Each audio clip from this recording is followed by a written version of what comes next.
All right, Mark. Thank you so much for coming on the podcast. Well, I'm excited to be here with you. I've been looking forward to this conversation.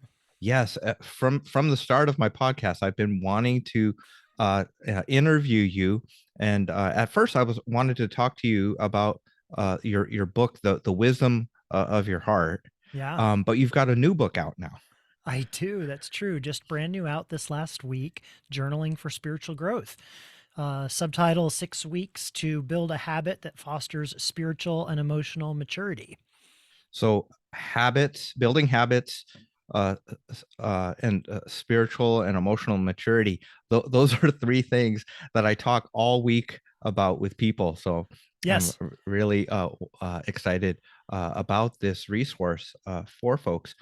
I will admit right up front, I I struggle with journaling. Yeah. And so one of the hopes uh, with your journal, I'm waiting for it from Amazon, is to really get into the consistent practice and habit of journaling. Yeah, I have been a lifelong journaler in a variety of modes and different methods. It's been a partner for me in seasons of both spiritual and emotional growth and healing. It's been probably, I would say, the most consistently transformative uh, tool I've had in my life. Mm. And of course, I'm also a pastor. And so I have the opportunity to be with people and to be with them as they're thinking about their own growth process. And so for many years, I've recommended journaling. And my experience is just as you say, a lot of people struggle with it. A lot of people find it intimidating.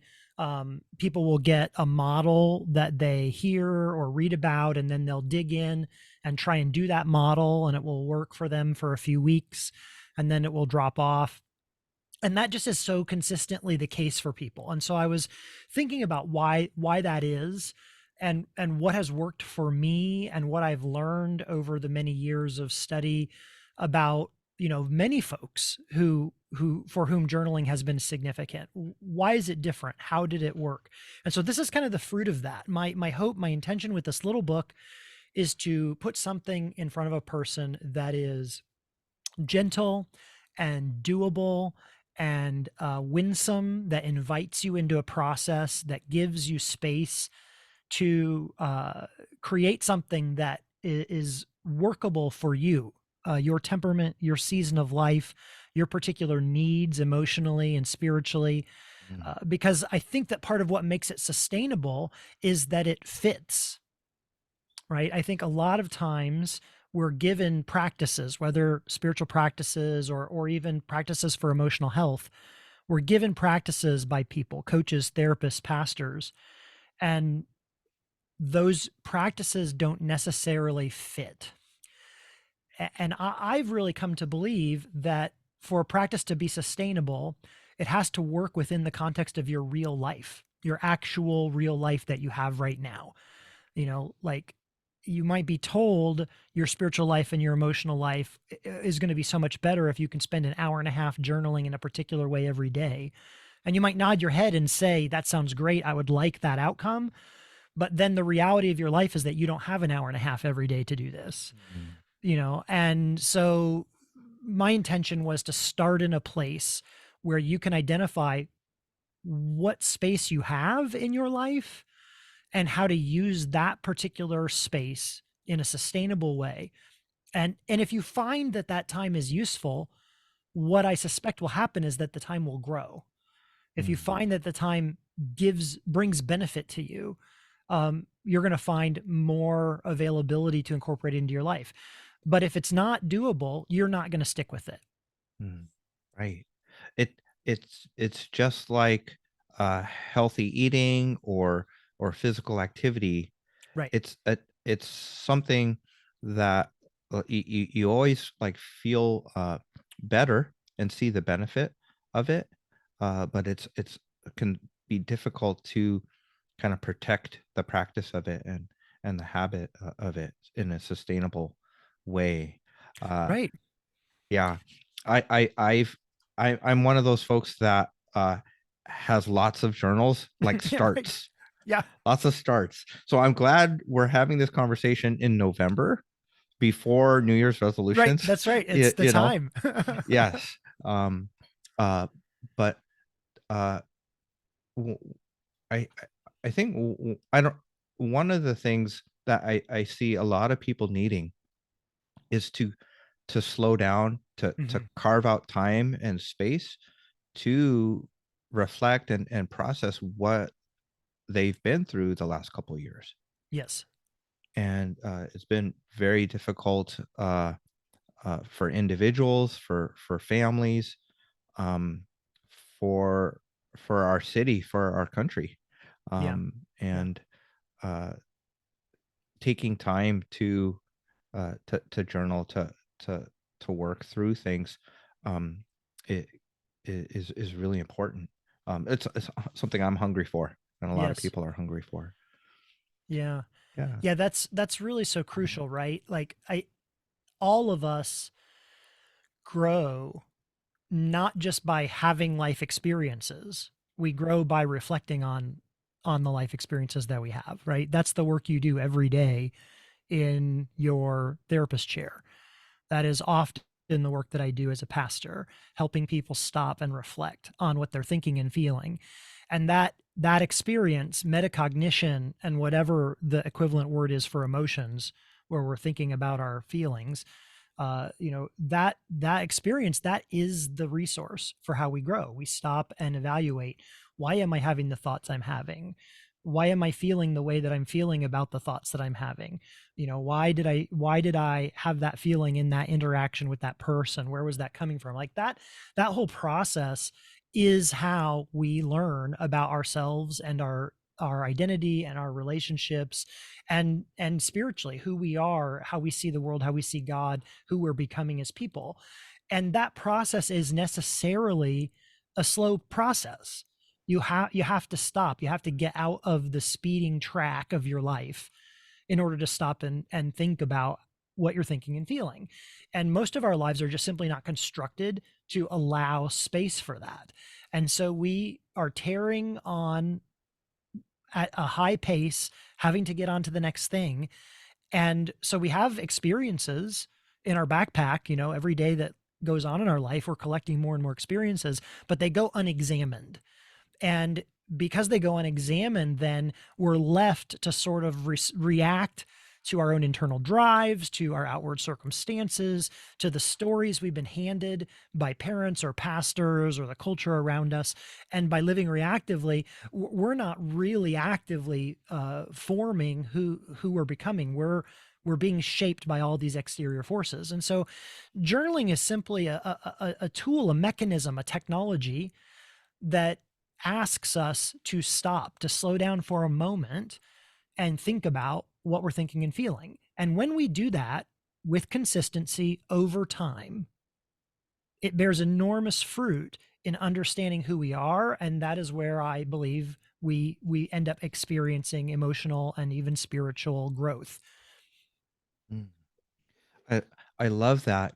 As you described that forming process, uh, it's such a contrast to reacting to Mm-hmm, circumstances and what we're mm-hmm. going through. It just gives me like that sense of hope that we have some choice in what we're becoming. We're Yeah, not just yeah, reacting. We if we take the time to work through what it means to us, yeah, yeah. and who do we want to become. As you were writing the book, I know, Mark, on your website, for years you've been giving journal prompts Mm-hmm. and talking about journaling, but as you wrote this book, who did you have in mind, as a reader, or who would benefit from it? Sure. So I have a couple readers in mind. So the first one is the obvious one is somebody who's saying, I believe spiritual and emotional growth is possible. I'm willing to invest some time and effort in that. I would like some wisdom about how to go about that so that I'm not just at loose ends will you walk on a journey with me, right? So that's the obvious reader for this book. The way the book is structured is it's structured in sort of a process of short readings that you would do over the course of 6 weeks, 5 days a week. Obviously, you don't have to read it that way, but it's written so that you would have a short reading and a journal prompt every day for 6 weeks. And that in the course of the 6 weeks, you're going to be introduced to some essentials about what journaling really is, if your goal is to grow, sort of deconstructing some of the ideas about journaling that get in our way, introducing some of the core principles of this method of journaling, a little bit about habit building and how we can leverage the way that our brain works in order to build sustainable habits, a little bit about what I believe spiritual growth even is, because that takes us into an interesting realm of, what's the difference between spirituality and religion? Is there a difference? How are they connected? How do they serve one another? What does that mean for me if I'm a religious person or if I'm not a religious person? So a little bit on that. But the intention is that over 6 weeks, you would begin practicing in small, doable bites, laying the groundwork of this habit. And that as you go through the process over 6 weeks, by the end, you have a pretty clear picture of what this habit is going to look like for you in your current season of life with your temperament and needs. And you'll have begun practicing it. So it's doable. You have a picture of how it works, and you've begun to build that habit. So that's the primary reader and the way that the book is structured. Now there's a secondary reader and a sort of a hidden project behind that.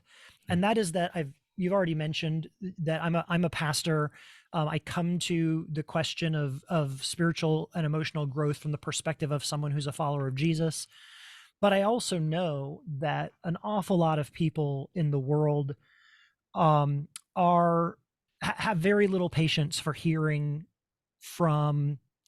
spiritual wisdom and insight from Christian people. And that, I think, comes from the fact that there's a couple of facts. One is that I think a lot of people bear real injury that they've experienced at the hands of Christian people or at the hands of church organizations. And that doesn't feel like a trustworthy venue for spiritual wisdom for them anymore. And I completely understand why they would feel that way.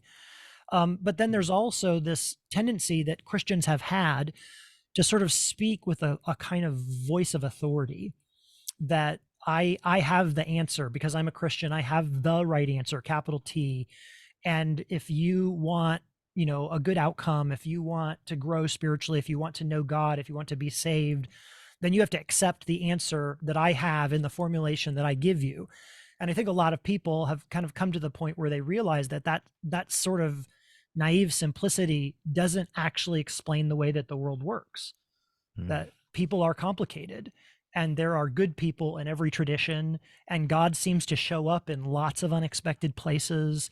And there are people who have leveraged this kind of voice of religious authority, not for spiritual purposes, but for purposes of political influence or purposes of exclusionary behavior. And so a lot of people are just basically saying, I'm not interested in hearing spiritual guidance from people in this community. And so the secret project behind this book was actually for me as a writer and pastor to attempt to write a book that is honest about who I am. Like, I'm not hiding the fact that I'm a Christian pastor and that the resource I draw upon for personal and spiritual growth is Christian discipleship rooted in the way of Jesus as informed by Scripture. Like, that's true about who I am. I don't hide that, but I try and write in such a way that starts with the assumption that every human being is loved and has value before God. Every human being has moral dignity and has the ability for God to engage them regardless of where they are and what labels they wear. And so trying to figure out a way to write that is very open and hospitable so that a person could come to this book who nods their head when they see the subtitle and they say, yes, I would like to pursue spiritual and emotional maturity, but they may have some background with hearing Christians speak in that kind of declarative, sort of exclusionary tone and say, I don't know if this is for me. I tried to write in such a way that creates space, that says, wherever you are, I trust you, I trust your journey, I trust the capacity of God's Spirit to reach you wherever you are, apart from my words or my worldview or my understanding of reality. I trust that if you pursue spiritual growth, that God is out there waiting to be in communication with you. And so the second reader is that person that maybe isn't interested in or used to taking spiritual guidance from a Christian pastor. But if I'm willing to be honest about where I'm coming from and to do that communication in a way that doesn't say to them, the only result of this conversation that's a good result is you agreeing with me, right? If I can just step back from that sort of habit that many of us have had as Christians and operate from a posture of trust, then maybe this person, this reader, will find something of value and benefit. And so that's kind of a secondary part of the project that is just my own personal challenge to myself. Can I write and speak in a way that's not rooted in a voice of authority, but is coming from an open-hearted, respectful place that trusts the journey of the person I'm in conversation with? Wow. As a therapist, that's kind of my stance with working with clients, Yeah, coming alongside them and um, supporting them and encouraging them to work through uh, their challenges, but also find their their their identity. yeah, And um, but it yes, as you were describing that, Mark, I was just picturing just the people that have been hurt or wounded by church communities, or that authoritative uh, stance or teaching, or even um, people healing from their family of origin, or growing right. up in Yeah. the family like that, or a church community like that. Um, can you say a little bit about your your ministry as a pastor, and how you've worked with folks that might have experienced that? Sure. I'm now nearly 30 years into my vocation as a pastor. Mm. And so it has developed. I mean, certainly that's the goal, right? That if we do something long enough, we grow and we get better and we grow in perspective. And I think that's happened for me. If you had known me, and maybe in fact you did, Sovan, but if you had interacted with me and known me 15 years ago, my posture would have been quite different. In the intervening time, I went through my own sort of emotional trauma and recovery process and several years of therapy. And following that, got heavily involved in understanding emotions and the body and the brain and the impact of trauma and, childhood trauma impact and, everything we've learned from the ACE study and, all these kinds of things. Because my commitment has been that as a pastor, I want to be a partner for somebody's pursuit of growth, becoming who God made them to be.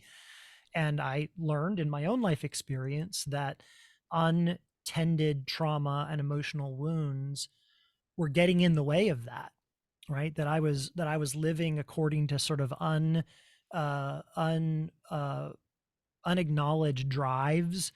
I was living, out of some needs that I had from childhood that hadn't been met, or wounds that hadn't been attended to, and that was limiting me and it was hurting people around me. And so going through that process for myself gave me some insight that when I work with other people, I have to be attentive to that. I have to be attentive to that. And so that began to shape what I do in ministry, and how I write. The book that you mentioned earlier, The Wisdom of Your Heart, was kind of the beginning of that, thinking about the role of emotions in a life of faith, not just as something to overcome or a weakness that we have, which was sort of the story I was given about emotions growing up, but actually an important, necessary part of our whole humanness. And this book follows that trajectory, because the premise is that if you will take the time to stop, to sit down, to have some silence, to do some inward reflection, to do some reflection about ultimate things, whether that's, God as you understand God coming from a spiritual perspective, or perhaps some other ultimate understanding of reality, if that's not where you're at. If you will take the time to reflect on those things, that is going to open up a path for you of maturity. Well, that comes from the same place, right? That growing is not about learning more facts. If you're a Christian, it's not about memorizing the Bible better and knowing the verses more. If you're not a Christian, it's not about, learning some particular spiritual modality, or, better understanding the exact nature of how the brain works. We can fill ourselves with facts, and facts are interesting and helpful resources, but facts don't cause us to grow, right? I mean, you can look at the world around us right now politically and just see how much, turmoil and disagreement we have over even what a fact is, right? You can see that's not helping us grow. They're just facts are oftentimes leveraged by our ego as ways to protect and justify the stories we carry about who we believe we are, right? They become armor to protect our sense of self. And growth requires us to go inside that armor. And so for me personally, in my own pursuit of mental health, that was absolutely essential. And I've tried to integrate that into my pastoral ministry, that when I work with people, that's also what I want to do with them. Yes, I have a particular worldview. Yes, I have a particular interpretation of scripture. Absolutely, that's true of me. But I got to start with the fact that all of us have bodies and limbic systems and stories, and the bodies and limbic systems and stories that make up our ability to perceive the world filter all that other stuff, right? So I could preach the world's best sermon on some particular doctrinal idea. I could be 100% right, and it wouldn't matter, because the listener is hearing that through their limbic system and the filters of their story and the circumstances of their own lives. And that is what we have to attend to, right? We have to attend to those things. And so this is an effort to encourage people to do some of that work. So with the practice of journaling, Mark, um, how does journaling help with working through those filters, or those barriers to spiritual growth? Sure. So I think, so first off, I've not invented anything new with journaling, right? Journaling is a very time tested practice that is recommended by coaches and therapists and pastors and business coaches and your high school English teacher. And, it goes back as long as we have evidence of humans writing. So there's something at the heart of journaling that's very effective. And I think my best understanding of it is this: when we journal, whether you're writing longhand on a page or typing on a screen, the mechanism of journaling is that you're thinking a thought, or you're thinking about an emotion, a feeling, or a circumstance, right? You're coalescing that thought or feeling into words, and you're writing those words down. So that's the mechanic of journaling. And the shape of that mechanic causes a couple of things to happen. First off, it pushes us towards metacognition, right? Just the very fact that you're journaling about something, you're starting with a blank page, and the intention is that you're reflecting on your life or your relationships or your spirituality or your emotional life or what you talked about in therapy last week, whatever, right? You're thinking about that thing. So you're in metacognition, which is the state now of reflection, which is where we have to be to grow. But then the other thing is you're thinking about specific words, right? You're going to pick some words out and you're going to make a sentence. Well, that part of your brain, it requires you to slow down in order to do that. This is one of the reasons a lot of people don't like to journal. It feels slow, and they don't want to go slow, right? Stuff happens when they go slow. Stuff comes up that they're uncomfortable with when they go slow. They have to think about things that they might not want to think about, right? And journaling forces you to go slow. It is not a microwave process, it's a crock pot process. And so the fact that you're in metacognition and the fact that you're writing specific words just puts you in a place where you're slowing down and you're beginning to reflect, and that's the open door. That's the open door to growth. And I think that's why so many different people use journaling as a tool. Coaches that use it, business coaches use it. All different kinds of people will encourage you to journal, and I think it's because of this mechanic. Now I'm taking that mechanic and I'm inviting you to use it toward the end result of emotional and spiritual maturity. And so that frames the kinds of things we're going to be reflecting on. We're going to be reflecting on our emotional life, which includes our relationships. We're going to be reflecting on our spiritual life, the essence of who we are and who we're becoming and what we believe about the universe. And so by using that mechanic, focusing on emotional and spiritual things, now we're leveraging that opportunity to slow down, to be present in this present moment, to start reflecting on what is happening, what we currently think, what we currently feel. And what happens when we do that now is we've externalized something that's very squishy and hard to get a hold of, right? Like when your brain is having an experience, it's very difficult for that same brain to reflect on the experience it's having. Like that's why therapists are so important because the therapist is outside of our head. They are outside of our experience. And they can help us stop to reflect on the experience we're having it with an objective viewpoint, right? And so your journal becomes, in a sense, an adjunct like a therapist, where you have externalized these thoughts and feelings into words. They might not even be the right words, but they're an attempt, right? You've externalized them. And now that they're outside your head, now your brain can look at them again. And that little bit of distance of getting them outside your head, getting them into words, gives you a vantage point that you don't otherwise have. And now you can begin to look at your experience with the tiniest little bit more objectivity, right? You're still not objective. It's your experience and you're thinking about it yourself. But you can begin to see things, right? You can begin to see patterns in your life that you might not have noticed if you're just skating through them. You might begin to see connections. When I was journaling, while I was in therapy and I was journaling, my journaling had a lot to do with my emotional recovery process.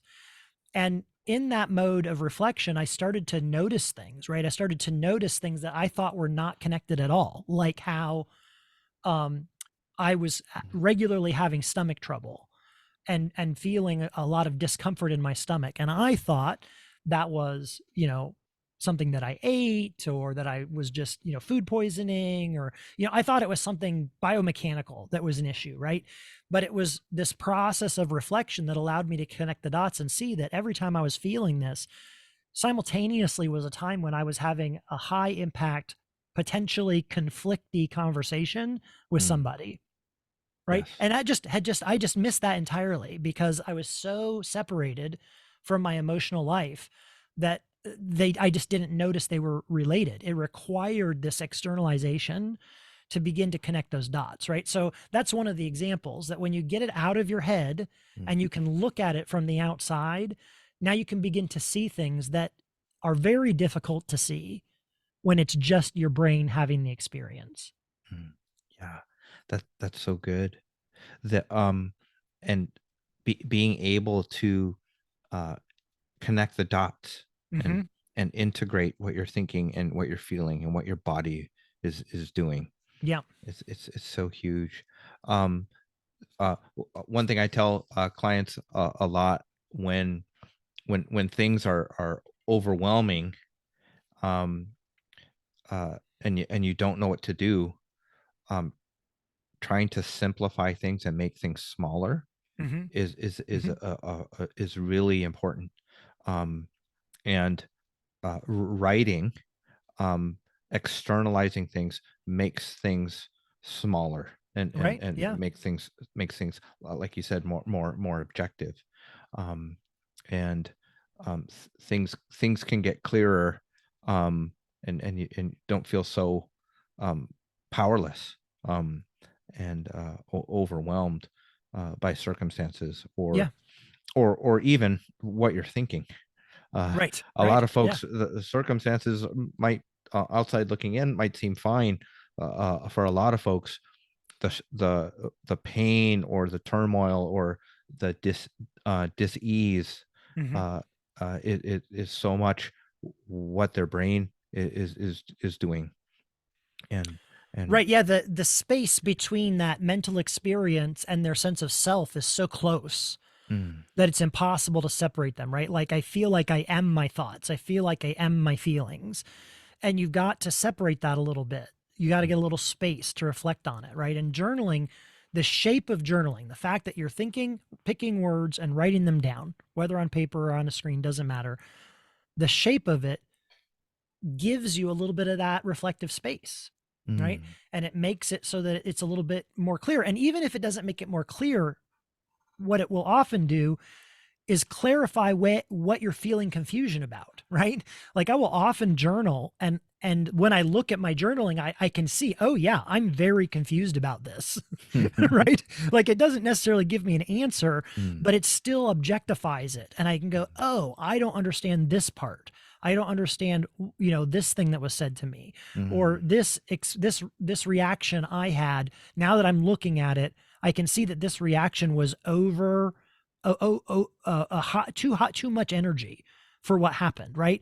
That's interesting. I wonder what that means, right? And yeah. so by getting it outside my head, now I have this space to reflect and make choices, to think about who I want to be, for a religious person, to think about who I believe God's called me to be, Mm, and how do these things line up, and what do I want to do with that, right? And that all comes as a fruit of this little space of reflection.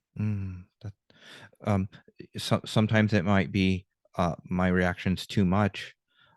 Sometimes writing it all out and seeing what a mess it is might be self-compassion, that like no wonder I'm feeling like Yeah, right. this. Exactly right. Yeah, that's um exactly right. That's and exactly right. yeah, so um the like connecting the dots is one benefit. What would you say are some other like benefits or signs of emotional or spiritual maturity, Mm. Mark? Sure. There's a couple things that come to my mind quickly. One, i I had the experience. I don't know if you had this as well, when I was young, where we had the door frame around the door in our kitchen that went down to the basement, where periodically, usually it was birthdays, our parents would have my sister and I come over to the door frame and stand against the door frame with our back to the door frame, and they would draw the little line and Mm, write the date, and then you could see there was this little increment of lines that was showing you your growth. And they did that because of this crazy phenomenon of human consciousness, that we can't see ourselves. mm, Right? We can't see ourselves, and it's very hard to see our own growth and changes. And having that doorpost with the little marks on it was so affirming. You're like, oh look, I'm literally this much taller than I was a year ago. That's amazing. So I mm, think the journal functions mm, very much like that, right? That when you're going through processes of emotional, spiritual growth, when you're working through a complicated understanding of your identity, like what happens in a process of religious deconstruction, where you're mm, having to think about the stories you were given and what parts of those stories make sense for you and what parts of those stories were hurtful to you and who you want to be on the other side. When you're going through all of that inside, it is very hard to have a sense of forward motion. Most of the time, that stuff is so disorienting that it only feels bad, mm, right? Like, I, right. I I was in therapy for quite a while before I started to feel like I was making progress, Mm, right? Because there was so much that I had to work through that just felt gross, because that was my problem. I mhm, was not feeling my feelings for reasons, yes. right? I had feelings I didn't want to feel because they were so powerfully uncomfortable, Mm. right? There's a And reason why I right, I didn't want to face that or feel that.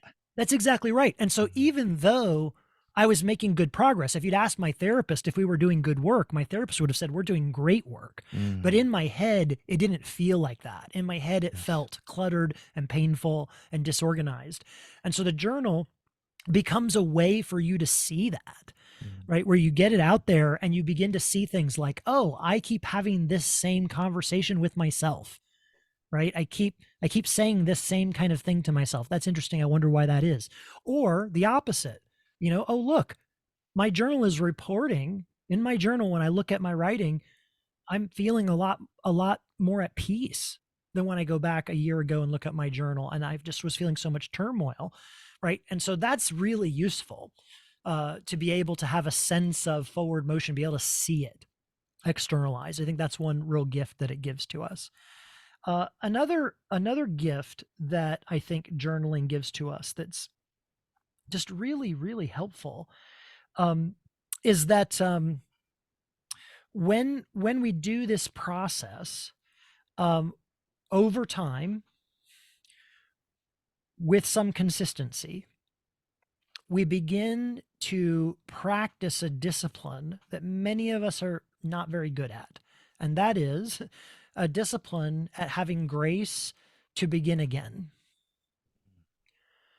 Like, we live in a society that tends toward perfectionism, right? Capitalism as a culture teaches us subconsciously that everything is a product.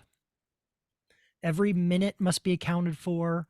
Every minute must impact the bottom line. Everything that we make has to be a product, right? And so we have lots of people who like doing, art, for instance, that then, because they like doing art so much, start to sell their art on Etsy. And after a while of selling it on Etsy, they find out they don't enjoy their art anymore, Mm. because it's become a production cycle rather than a expression of personal creativity. And journaling, when you can get that out of your mind, journaling becomes a discipline where you're just like, I missed it yesterday, I'm gonna come back and start again. I'm going to just stick with this over time. I'm gonna have a run where I do it for 3 months, and then I have my family vacation, and because I want to sleep in on my family vacation and be present to my family, I just stop doing it, and I don't do it for 2 weeks, and then I come home, and instead of feeling guilt or shame about that, instead of feeling like, oh my gosh, I blew it for 2 weeks, I'm a terrible person, I just come back to it, right? I just begin again. Mhm. And that thing that I'm describing, coming back and beginning again, is actually a spiritual discipline. It's a character practice to learn Mm. that I don't have to be perfect, that I don't have to make something, that is for other people. It doesn't have to be justifiable as beautiful or wise or something that I could share with other people on a blog post. Like, it's not for any of that. And I'm just going to come back again. There's This is essential for us to be healthy people in the world that we find ourselves in right now. Wow. Building this habit of graciously starting again, Mm. not getting trapped in that perfectionist mindset or the hustle mindset, or the idea that I constantly have to justify every second of my life as productivity. I think that that is one of the gifts that a journaling practice can give us. Mm. Wow. Like I know, not just myself, but people. There are people listening. They're like, yes, I want that. I need that. Um, you answered a question that I was thinking of asking you. It is like, how can journaling help people be more courageous Mm, in facing making the changes that they want to make, or getting unstuck from things that they feel um limited by, or stuck in, but just that idea of graciously beginning again, yeah, as a picture of being courageous. You don't have to, like, necessarily pump yourself up and right, like do the Braveheart speech to yourself. Simply just beginning again, picking it right. up. Right. Yes, it's a huge character flaw of our current culture, that if we don't immediately feel traction, if we don't immediately feel good at something, if we don't immediately see payoff, Mm. it's very hard to stick with it, right? And even then, some of us who stick with it sort of on the weight of our, like, willpower, right? Some of us firstborn children, or firstborn children raised in religious homes, have quite a willpower muscle, right? Where we can just press on through hard things. And that is certainly has a benefit in our lives, but it is a dry and drab way to engage life. And when it comes to spiritual practices, it's terrible, because what happens when we stick with a spiritual practice just by weight of willpower is that we are training ourselves to think about spirituality as something that is the fruit of effort, Mm. right? Anything that you do over and over again, you get good at, right? That's how the human works. If you keep doing something over and over again and it works, you get good at it. And that is true for wonderful things like, getting good at your favorite sport. And it's also true for really destructive things like when you were a kid and you were in that violent alcoholic home, you developed certain coping mechanisms to avoid pain, and you did them over and over and over again, which means you got really good at them. And now you're an adult, and those things are basically part of your personality because you're so good at doing them. Mm. And you're finding that they are not constructive for you, right? And how do you unpack that? Because now you are quite good at this particular coping mechanism or a way of dissociating. It's Mm. so easy for you that you can do it without even thinking about it, Right. right? And so learning to practice a discipline that's rooted in graciousness, that's rooted in flexibility, that accommodates the reality of where you are today, Mm. um, that is a thing our culture doesn't teach us to do. Our churches have not taught that to us. Like many of us that grew up Christian have been taught that you just do spiritual practices because you do. Like that's what you do. You have your morning quiet time, you read the Bible, you pray, you have your prayer list. That's what you do. And some days it doesn't feel good and you do it anyway. Right. And so we sort of shift into that effortful mode of obligation. Well, what are we learning? We're learning that if in that model, in that example, we're learning that the thing that matters most about spiritual practice is effort. Well, is that what we believe? Do we believe? I mean, I can't speak for a listener's spiritual beliefs, but I don't believe that what God is most concerned about is my effort. Like that would very much limit God's grace and love, because there's a lot of people who don't have the ability to put in the effort that I have. They weren't raised in the kind of supportive home that I was raised in, and so they have limitations that I don't have, or they don't have some of the advantages that I have. Does God love someone that has a disability less because they can't work as hard as me? That can't possibly, I can't accept a picture of God that says that that's true.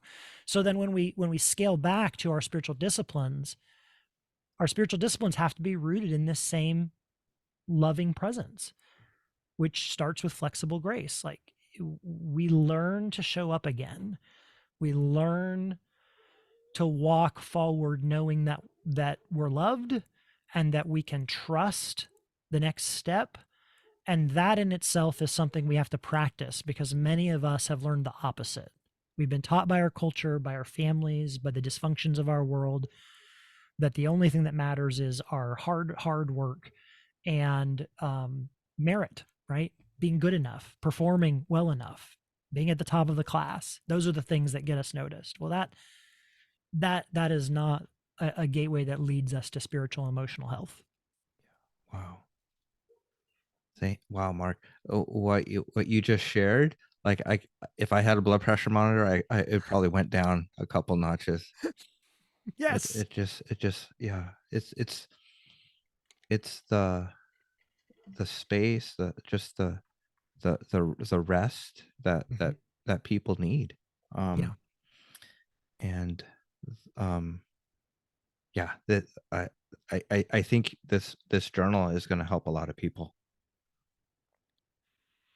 Well, I sure hope so. I don't want to pile on. There's a lot of messages out there telling you this is what you have to do, and Mm. it's weird because in marketing this book and, publishing it, putting it on Amazon and all the other places, you have to indicate publishing categories, right? Amazon has these different categories. And one of the categories that fits best for this book is self-help. And I struggle with that because so much of the messages that are available in the self-help category, whether it's a secular self-help or business self-help or even Christian self-help, so many of the messages in that category I find to be really toxic and unhealthy, because they are really rooted in this hustle mindset, right? Get up, work hard, push forward, take shortcuts to get ahead. You know, like, you know, you can do it, right? You can make this happen. You can force it. We all have the same 24 hours, you know, so you can be successful, like put in your favorite hero's name here. And I get where that comes from. But when we're talking about our inner life is not a competition. Our inner life is not a factory. Our inner life is not a machine. Our inner life, the metaphor that works best, I think, is our inner life is like a garden, right? There are seasons. There's a cycle of growth and life and death and seeds being planted and new growth coming. And those seasons take time. And there are things we can do to nurture the garden, right? There are things we can do to put nutrients into the garden. We can do things to remove the weeds and to, you know, make sure that the slugs don't come and eat the tomatoes, right? There are things we can do, but a garden is not competitive, right? A garden is not about hustle. In fact, if you hustle in your garden, you're going to hurt the outcome. And I think that's a much better metaphor for our inner life, our emotional life, our spiritual life. Like, we can participate with what God's up to by gardening, but we can't force growth. Yeah. That's such a nurturing picture. Mm-hmm. The un yeah, I love that that phrase from the Message, the unforced rhythms of grace. Right. Um That's exactly what this is. Really, and that's great for bringing that up. That's a wonderful turn of phrase from Eugene Peterson. yeah, the with I like that you said that it's not competitive. It takes time. Um I I buy into not the hustle, but the idea that information equals transformation. Even though as the therapist side of me is like, no, that's not how it works. But there is still part of me that just from growing up in the church is like Yeah. consume, Yeah. consume more Yeah. Yeah. information. So I'm like, what's the next book that will help me Mm-hmm. grow Mm-hmm. and make changes? What next podcast, as we're doing a podcast Right. that Yeah. you need to Yeah. listen to.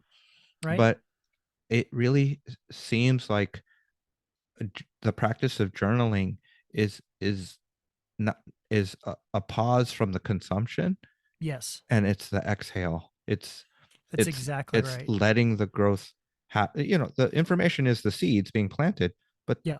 but not rushing or forcing the growth, but actually taking the time and having the space to let the growth happen. Right. um, That's exactly it. Like, I'm also like you know, I'm a avid learner. I read a lot. Um, but what happens to us? Let's imagine, let's do a thought experiment.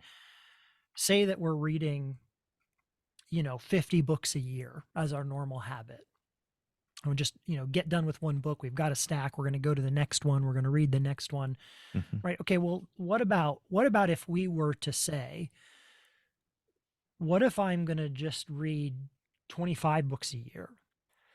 And when I finish that book, I'm going to take the next week to not rush to the next book, but to stop and reflectively engage what I just read. What about that book is life-giving to me? What about that book forces me to ask deeper questions that maybe might guide the next book I read, instead of just reading the next popular book or the next book that everybody's reading? Maybe I should read the book that attends to the deeper questions that emerge when I stop and reflect on what I just read. Mm. Maybe there would be some process of responding to that book, right? I'm in graduate school right now, and it's incredibly rich and fruitful. You know, almost every class that I have where we read, we don't simply read, right? We read and respond. We write back to the book, right? We think about, what is this author saying, and what are the implications of what this author is saying? And if we followed what this author is saying, what would that look like for our lives or for the church? You know, and that process many of us just simply don't do in our reading or consumption, right? Whether it's podcasts or whatever. Like, what would it be, instead of listening to 5 or 7 podcast episodes a week? What if I listen to half of those? And if I listen to a podcast episode like this one, and there was something meaty, something fruitful in it for me, in that next block of time where I might listen to a podcast, I engaged it reflectively. Like, what would that look like for me? Where did I agree? Where did I disagree? Why? Did I feel a visceral reaction to what that person said? What was that visceral reaction about? Where was that coming from? Right? Like all of this stuff that I'm talking about is where the growth happens, right? Mm. It's the difference. I like to cook. It's one of my creative outlets. And so, when you're making, certain, certain protein, whether it's a steak or you're going to try and make something yummy out of tofu, you know, you make a marinade, right? And you've got all the flavors that are in this sauce that you create. Well, if that marinade is going to do any good, you can't just simply brush it on and move forward, right? You got to let that steak or that piece of tofu or that mushroom, you've got to let it sit in the marinade for a while. Why? So that those flavors can get drawn in, so that it can actually make a difference. Well, how many of us are consuming content so quickly that it's just sort of passing over the surface of our lives and never has opportunity to marinate in?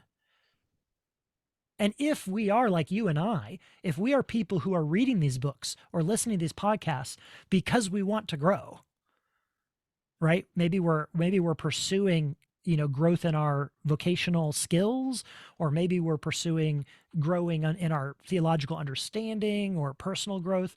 If our intention is to grow, why are we consuming this stuff in a way where it just runs off our skin? Yeah.